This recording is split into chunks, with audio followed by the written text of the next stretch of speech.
Welcome to SchezzWho, your top spot for politics. And last I checked, we are at 198 YouTube subscribers, so let's get those numbers up. Today, 11/21, is important as I will have two guests on, each running in the same Democratic primary for Virginia's 6th Congressional District. I thank you, the viewer, for joining, watching, and hopefully learning a lot, and naturally can provide a like to these videos, a subscription to this SchezzWho channel, of course, and stoke your defined interest in learning more about politics here in Virginia. And now I want to shout out that which helps gets the show going, and that'll be starting with the Dissent Agenda, whose StreamYard account I am piggybacking off of. So I always want to make sure I shout out the Dissent Agenda, a local 757 podcast hosted by Melissa Lucasen and Cody Connor. Subscribe to that as well. Watch it as much as you can and learn as much as you can. Also want to shout out Mr. Farley Perkins over here in the 757, who has helped me a lot through the years. He's also great at insurance, and if you need some local insurance stuff, then you need to hit up Mr. Farley Perkins at 757-2716-655. Also want to shout out my good friend Ms. Ellen, who owns Ellen's Homestyle and Barbecue Express, LLC. So if you want some good Southern food for dinner tonight, then you can head out to either Portsmouth Boulevard in Portsmouth or across from Regent University in Virginia Beach. She has two locations, and get some of that great cuisine. And if you want to cap it off with an excellent sweet treat, then you need to head on out to ELG Sweet Boutique, also in Portsmouth on High Street. Look them up. Don't forget the man who started all my journey into podcasting, Mr. Seiko Varner, over with the Beach Brothers show. He runs Positive Vibes Incorporated to help you with credit fixes, tax resolutions, lending of money, debt consolidation, all the need-to-know stuff. And he's also a great DJ, so I'll book him for DJing stuff if you need. He also created the Hampton Roads Green Book, which is a fantastic application to find Black-owned businesses in the 757 and in Greater Virginia. So hit up 757-932-0177 for that. Last but not least, the Black Swan Mindset, The Chronicles, a podcast run by my awesome wife, Andrea Dixon Shezventer, foundable here on YouTube at times, namely on Spotify, and a Substack channel. So look up the Black Swan Mindset, The Chronicles. Now, today's first guest is Ken Mitchell. Ken Mitchell is a former Army veteran and a small business owner in Rockingham County, Virginia. He is the proud father of two daughters and lives with his fiancée, Michelle, and a dog, Xena. In his military and national security service, which included work in the White House under both Democratic and Republican presidents, he worked in telecommunications as well and in the broadband industry, which gives him a pretty unique insight into the challenges that rural communities face in trying to improve or build new infrastructure. And after the events of January 6, 2021, it spurred Ken to become more involved in politics, recognizing a need for disciplined leadership in government. Following his performance in the 2024 election, in which he won the most votes of any 6th district Democratic candidate since 2000, Ken committed himself to helping Democrats win in 2025. And now with this historic Democrat momentum in Virginia and in the 6th district, Ken is again running for Congress to build on his 2024 campaign and bring change to the 6th district. So welcome to SchezzWho, Mr. Ken Mitchell. How are you doing at 1 o'clock in the afternoon on this Friday? I'm doing extremely well, Conrad. And I just want to, I was watching your advertisements as you were introducing the show. And I have an aunt and all my cousins who live in Portsmouth. And we've actually been to Ellen's Barbecue, and it was incredible. So shout out to that. But thank you for having me today. Thank you, Mr. Ken. I'm glad to hear that Miss Ellen's Barbecue in Portsmouth is getting travelers from even across the state and those who live in Portsmouth too. So again, always want to shout out Miss Ellen's Barbecue Express. Now, your district is a little bit out of here in terms of 757, but it's nonetheless very Virginian. Your district, it's a deep slice of Western Virginia. So first topic, do you believe the song Take Me Home Country Roads is actually about Western Virginia as opposed to West Virginia? It's probably about both of them, Conrad. We're on the West Virginia border, and so much of our business and all of our social kind of activities, are inclusive of West Virginia. But to me, as I listen to it, I think it has a feel for both West Virginia and Western Virginia. Yeah, because he highlights a lot of cool geographic aspects, and some wanted to point out on Facebook that, wait, this river actually is here in the state of Virginia as opposed to West Virginia. So they wanted to make out those. Right. And I would think one reason why it's particularly includes both to me is my lineage actually comes out of West Virginia, where we had, my great grandfather was a coal miner in McDowell County, and a lot of our relatives were from the McDowell County area. And so a lot of those relatives have migrated down through Western Virginia, actually over towards Portsmouth and stuff. So I think it resonates to both Western Virginians and West Virginians. Now, I want you to describe the district a bit, because I just checked it out on VPAP again today. They had the map, and I think it went as far south as encompassing a little bit of Roanoke, and then goes all the way up to Winchester, if I got this correct. So if you could break down. Hello there, Doug. Can you excuse me for 1 second? Yes, sir.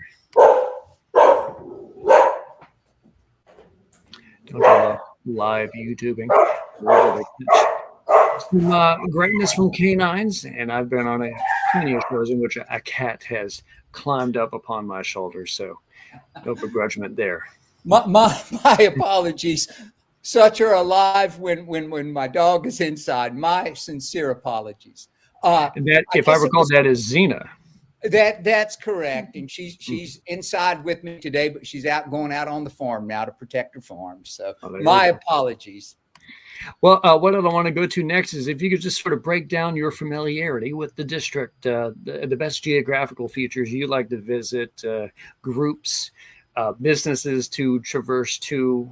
What is the coolness about the 6th district to you? Well, the 6th district is extremely, extremely diverse. We have Roanoke, the largest city west of Richmond, which brings a unique culture to the district, metropolitan feel. As you come up from Roanoke up through the valley, we also have the Allegheny Highlands with Warm Springs and Covington and Monterey and all of the unique aspects of the Appalachian Highlands there. Also coming up, through Lexington and Stanton and Harrisonburg, these mid-sized towns that have their own unique feel. Agricultural throughout the center part of the district, all the way up north into Winchester. But in between there, Newmarket and Timberville and Woodstock and all of these communities, vibrant communities, small communities that lend to the charm of the 6th district. We have the Blue Ridge and all of the activities that occur there with visitation, and a lot of people out doing the tourism, for getting out cycling and hiking and doing all that. All the restaurants that support that. So we have a very, very diverse district. Certainly no one size fits all in any aspect of it. Up in Winchester, somewhat, a bedroom community coming out of Northern Virginia and Washington, and a lot of commute that way. So it is a very, very unique district. Agriculture is actually, the largest single industry in the district. So a tremendous amount of different forms, whether it's cattle or whether it is corn, soybean, that sort of thing. So it's a very, very, very diverse district. Now, you are no stranger to running for office in the district. You did in 2024 not only secure the Democrat nomination to be the candidate, you also went all the way to the general election against Mr. Ben Klein. So what have you learned from 2024's race that you're going to apply to now, and where do you want to improve? It was quite an honor to have represented the Democratic Party here in the 6th District. The one thing that I learned from it, it is a massive district. I think it's 215 miles north to south, and varies in its width, by the time you count the highlands in and stuff. But the one thing I discovered throughout it was, your first time run in the 6th Congressional District, there is so much ground to cover that I had to really concentrate on the municipalities and the Democratic strongholds, to get name recognition and get the message out there and really kind of compete in the district. It's a lot to cover in one election cycle. So what I found is that my first time out really truly was a messaging campaign to determine whether or not the people saw me as a viable candidate and whether or not I really had the chops to get in there and do this. And from both of those perspectives, I think we were successful. So what I learned from it was, to get out and really court the Democratic vote. But to win this, you've really got to get out and touch the independent and the moderate Republican vote out there. And that's where I will focus a lot of energy. Instead of the I-81 corridor getting up and down the towns and municipalities, I am going out into the rural areas and touching some of those small towns and getting the word out there as well. So simply the amount of energy and time and effort it takes to cover the entire district is a far stretch for the first time running. The second time, I can expand that reach out now and softly touch our Democratic constituents. I am reminded of a short little story of former Congressman David Crockett had when he was meeting with people he was canvassing in his district. And I think the gentleman's name he met was Horatio Bunce. And this was just a random going canvassing out amongst farms. And I'm thinking here, man, running for Congress, 2025 still, but nonetheless in a very sprawling, green, agriculturally based area, you might have to travel distances just to go from one person to meet to one person to meet, or their families to meet. And is that considered daunting to you or invigorating? Invigorating, actually, and when you look at touching some of those rural areas now with social media and texting and some of the abilities you have to do that, you just have to be pragmatic and smart on how you run a campaign and figure out, do we go into the small communities and meet, 10, 15, 20 people in a smaller community? Do we do the windshield time between the farms? And I think it's a combination of both. And you have to be willing to do the hard work to get out there and meet people where they're at. And it is daunting, but at the same time, if you're doing it right, it's invigorating. Now, this very past election cycle, there was a very big momentum, a Democrat surge almost, if you want to call it, in Virginia, where they now have like 64 seats they won in the House of Delegates. And I think a good key part of that was that they wanted to actually field a candidate in all 100 districts, and they did. Right. Not all the Republicans could have said that.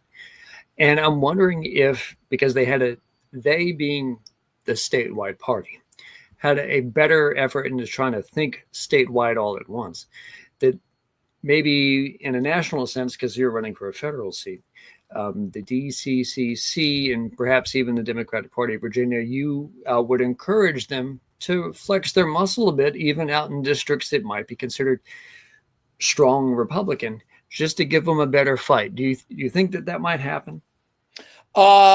It certainly, I think it may happen, because I do think the results of this past election really did wake up some of the folks that have not really looked at investing into some of the districts that, were not D+2, D+4, but, run Republican.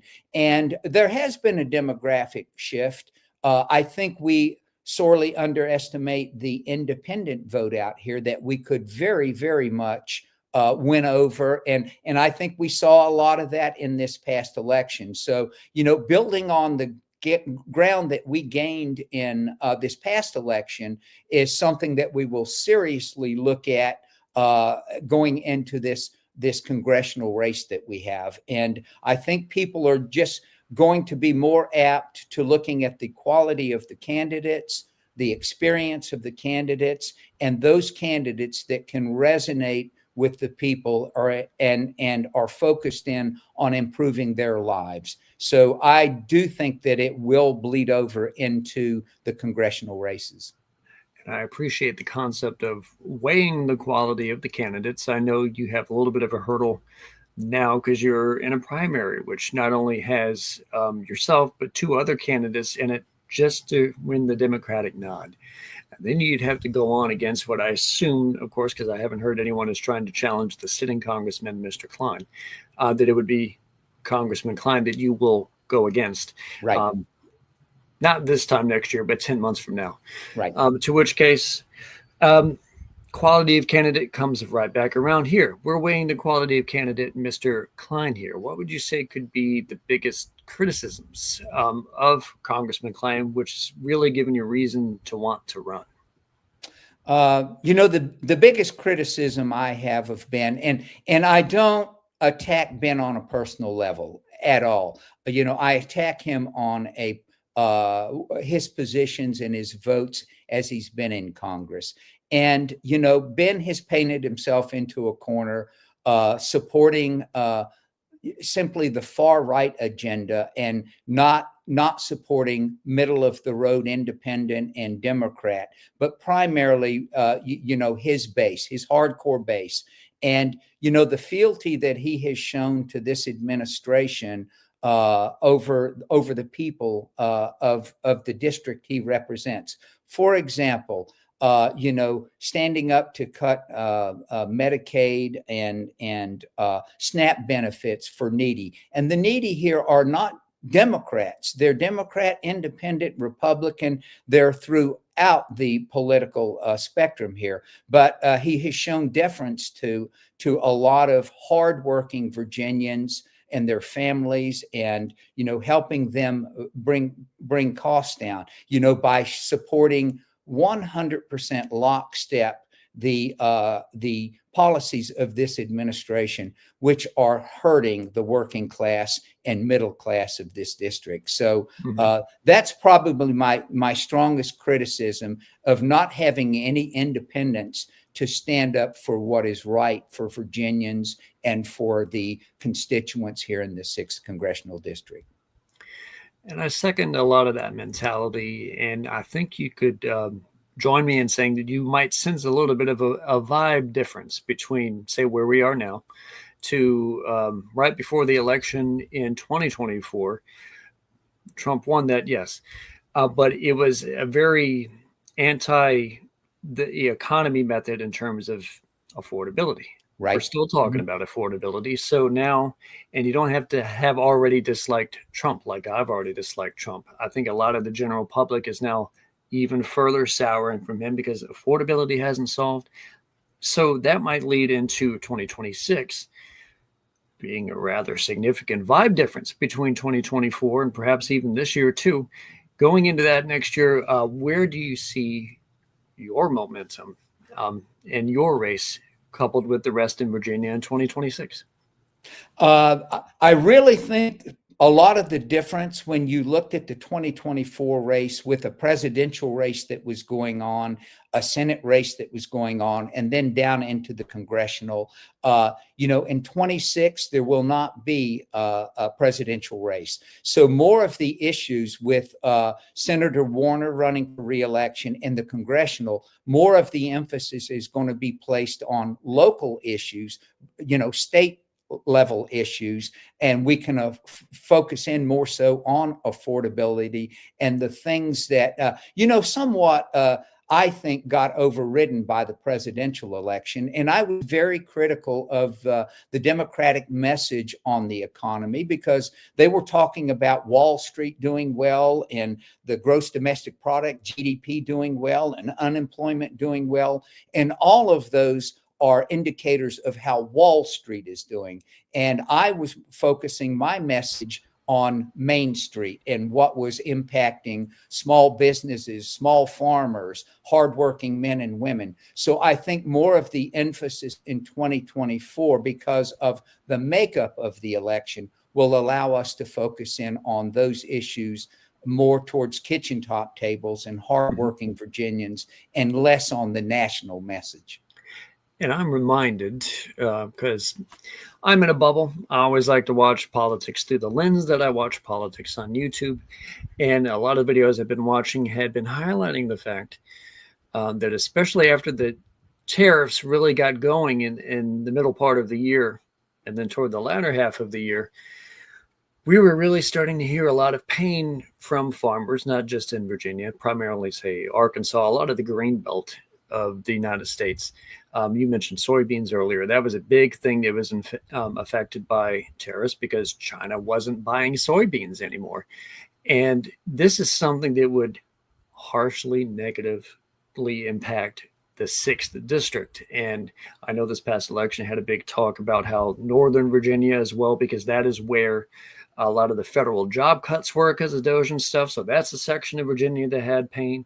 But the 6th district also had pain specifically on trade and hurting agriculture. And I don't think that is anytime soon, based on the current administration and currently in power, is going to switch. So that pain is probably going to be even deeper going into next year. So you had mentioned that there's already a good independent mindset as well among Democrats and Republicans too. And I think that they all could coalesce around a good message to figure out a way to just stop the pain. I think you might agree to that.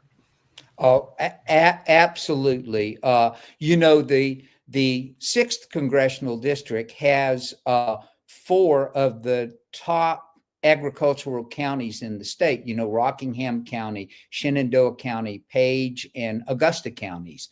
And so agriculture is massive. It is massive to the 6th Congressional District.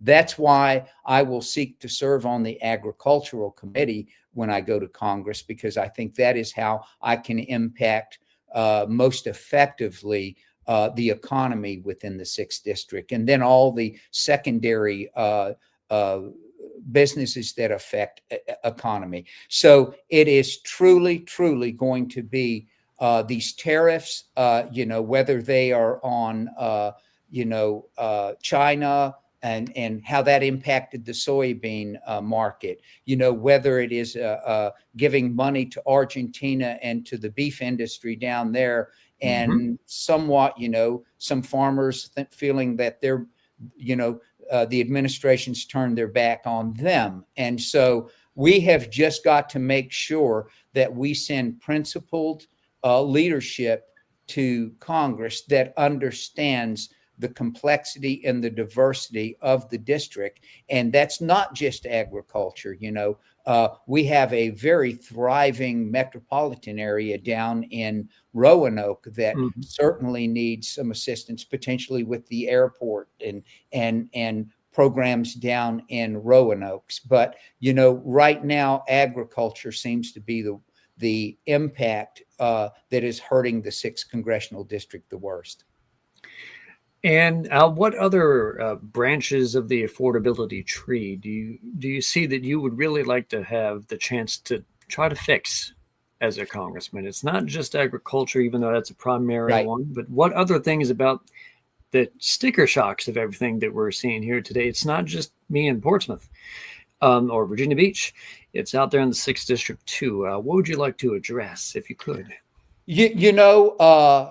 Healthcare and affordability of healthcare. We are fortunate in the 6th District to have some of the best medical activities here, but when we get off into the rural areas, that's where it concerns me, where we're having elderly now that will have to drive up on Interstate 81 to get to a hospital, rural health care for maternity that has been cut by a lot of the rural hospitals. And again, women having to drive longer distances. That's all fine and good, one could say, if it's a normal pregnancy. But if there's any complication, boy, that gets hairy real quick. So I would like to lean into, affordable health care.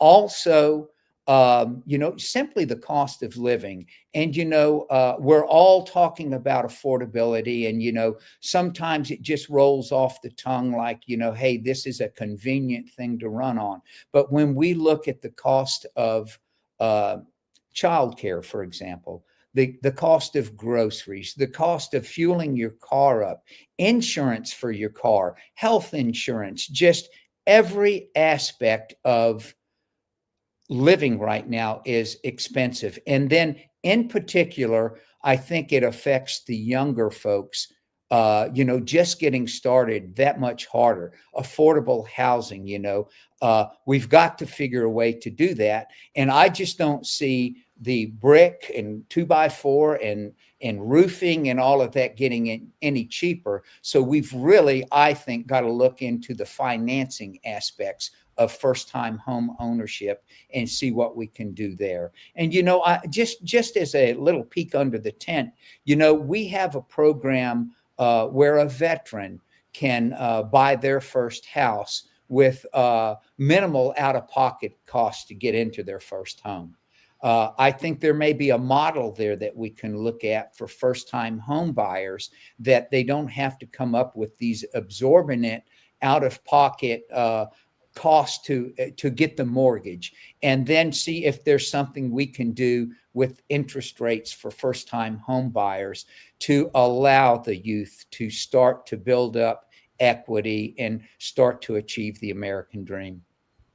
Yeah, because as someone who is a little bit closer to what we consider the youth, even though at 39, I think I'm probably a little bit past the youth aspect of this, but I can appreciate how it seems like housing got further and further away from us as something that we could consider, because the prices were just too much. And the jobs, which even could be considered a good paying job, still not meeting the fact that we have so much loans to pay back. And entering into a mortgage, which is hundreds and hundreds and hundreds of thousands of dollars, seems a little untenable. So the idea of opening the door to helping it out is good news to the ears of the youth vote, which might actually encourage more of their participation come voting day. If they know that there's something on the table, they would actually help their section of the age demographics, as opposed to just say, we always used to think that Social Security and Medicare were like third rails of politics, that because of that, they were the main ones coming out the votes. But I think if you help out all age demographics in terms of what could help childcare, housing, they're going to come out too. Which leads me to my next question regarding healthcare, because I've read past few weeks, of course, the fights over the premium subsidies for Medicaid, which were being cut, were big in the news. And I know Congresswoman in my neck of the woods, Jen Higgins, had a bipartisan town hall just about the concept of affordability in healthcare. And I'm like, you voted for the bills that help cut Medicaid, so it seems a little disingenuous. But let's say you're in the sixth, representing the sixth, and I was representing like the third or the second here in Virginia, and I had proposed that I wanted to expand Medicare to all people, regardless of ages. Is that something that you also might want to consider, or are you looking mainly just to make it more affordable as opposed to covered completely? What's your ideas on that? I think it's one that we should expand across the board, because we have a healthcare system that many have referred to it as broken, and there's no reason for hardworking Americans to be held captive by that. So I think it's multi-faceted. One, we have to address the affordability. We also have to address the access to it, and make sure that, in my way of looking at things, healthcare is one of those human right things that we should have. And as wealthy as we are as a nation, I certainly think it's achievable. I think we've got to get ourselves out of the mindset of simply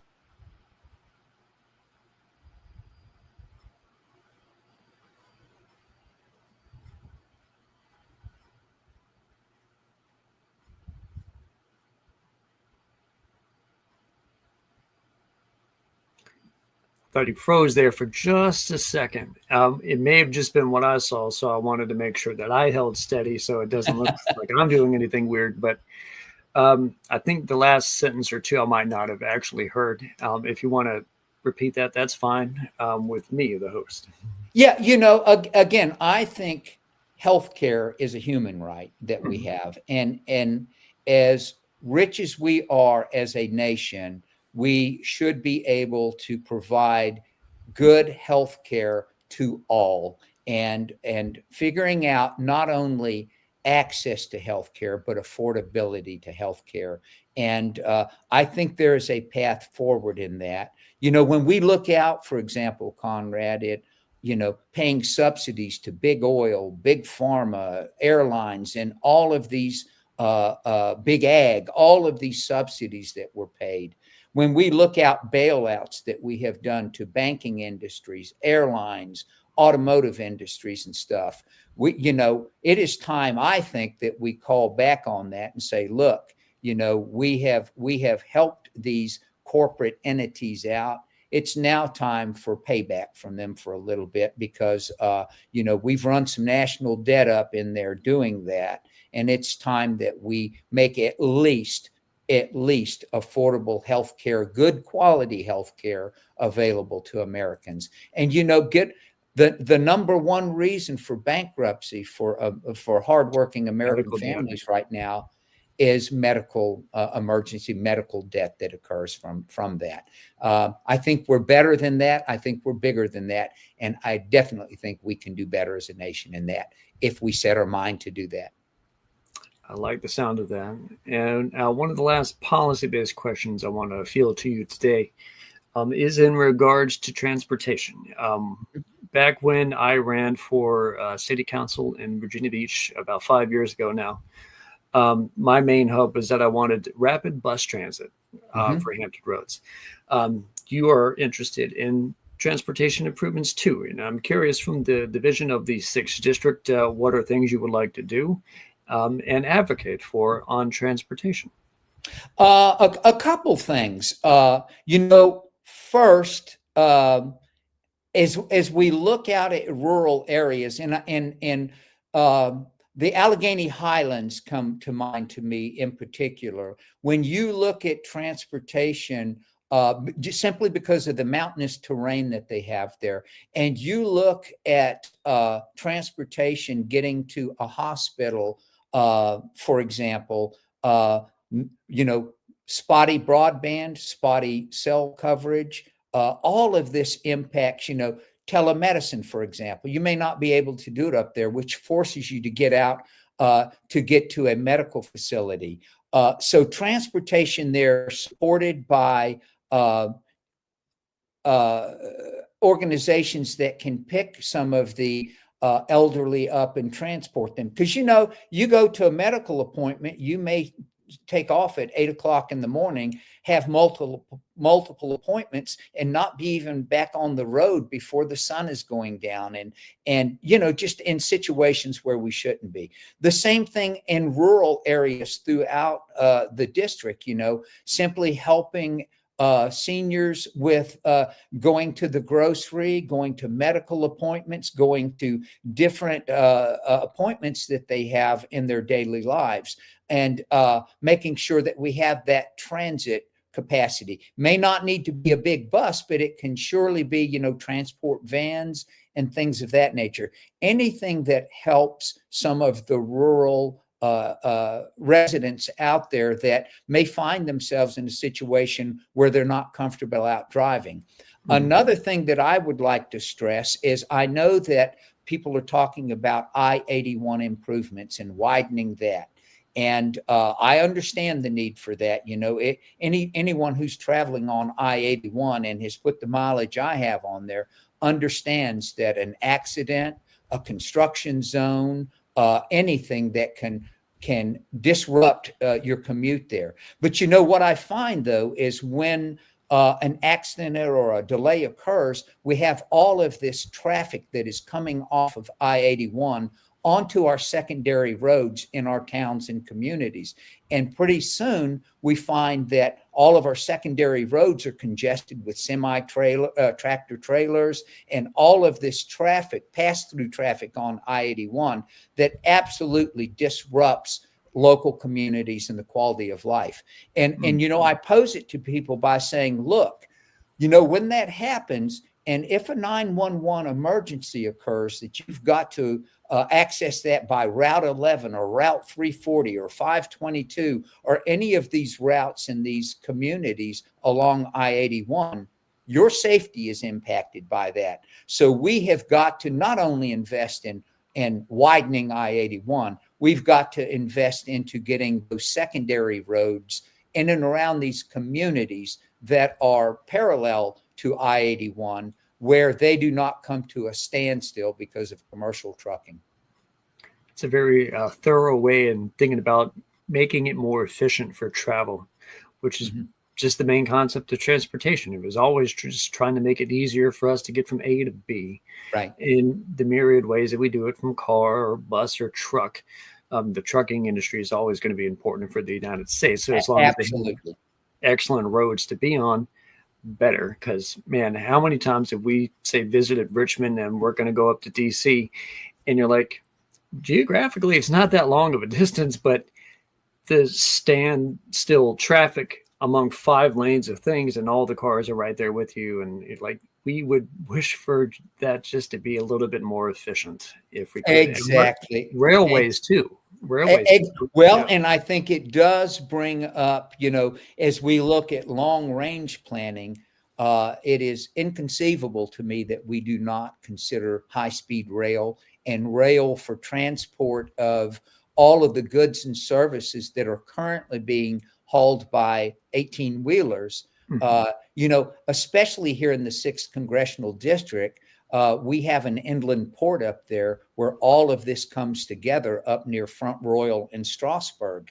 And a tremendous amount of traffic could be taken off of I-81 if we had investment into high-speed rail and rail transport. I could only but second that idea. For the last real posting to you commentary here on, and again, thank you for joining me today on the SchezzWho. But what I want to do now is speak to the SchezzWho viewer as if you were speaking to, say, that person you were canvassing around the 6th District, to give them a 3-minute elevator pitch for why to vote for you in the primary, and then ultimately in the upcoming election in 2026, why vote Ken Mitchell? Well, thank you for that opportunity. I was the Democratic candidate in 2024, and it gave me an opportunity to get out and listen to the voters throughout the district and hear what they had on their mind. Although we did not win that, it was a first-time election where I got out and got to meet many, many of the people and hear their concerns. Their concerns are pretty much the same going into 26, affordability, and just the overall quality of life that we find ourselves in. As a second-time candidate, I have the ability now to get out and reach further and deeper into the district and really chat with our friends and neighbors out in those areas and be able to get out and express to them what we are looking to do for them. I am looking to improve their lives, and whether that is socially, economically, environmentally, each person has a different reference point. But I think what we can do as Virginians is come to the middle. I'm a very pragmatic, common sense Democrat, and I don't swing to the far right. I don't swing to the far left. I stand in the middle where we stand together on common ground for the common good. And I seek to bring out the common good in each and every one of us that's within us, and also the common good collectively within our communities, our civic organizations, our churches, and make sure that in the middle where we meet, we stand with one another and support one another in improving that. My emphasis is really going to be to the young people these days, because they are really truly facing some of the hardships amplified by this administration, our economy, and making sure that we do not disenfranchise them from living up to the American dream. So, to those that much has been given, much is asked of. And I find that's where I'm at these days. Trying to give back to our district, our communities, helping our young folks, but at the same time, understanding that we have a lot of hardworking families in the middle of this, elderly, veterans, disabled, that all need support. And I think we as Americans, as we roll into our 250th birthday, somewhat need to reaffirm what it means to be an American. And that's the message I hope to get across. Well, ladies and gentlemen of SchezzWho, that is why you should vote for Ken Mitchell. And I want to thank you, Mr. Ken, for coming on today just to talk shop about politics and why you run around and why the 6th District is such a great place to visit if you're traveling through Virginia. So again, thank you so much for joining me today. And I do hope good things for you in the future. I hope to stay in touch. Thank you, Conrad. And it was absolutely a delight to join you. And I would like to thank you for what you do and what all of the people in the free press are doing to help us defend our democracy. So thank you, and a good day to all your listeners as well. Thank you, Conrad. Thank you, sir. You have a great day. And this has been another great SchezzWho episode. Thank you for joining in to watch, learn about Ken Mitchell. I hope you guys stay tuned later today. I will have another guest on to talk about the 6th District of Virginia. So thank you for watching SchezzWho. Tune in tonight. Don't forget to like, comment, and subscribe to all that you see in front of you. And you guys have a great day.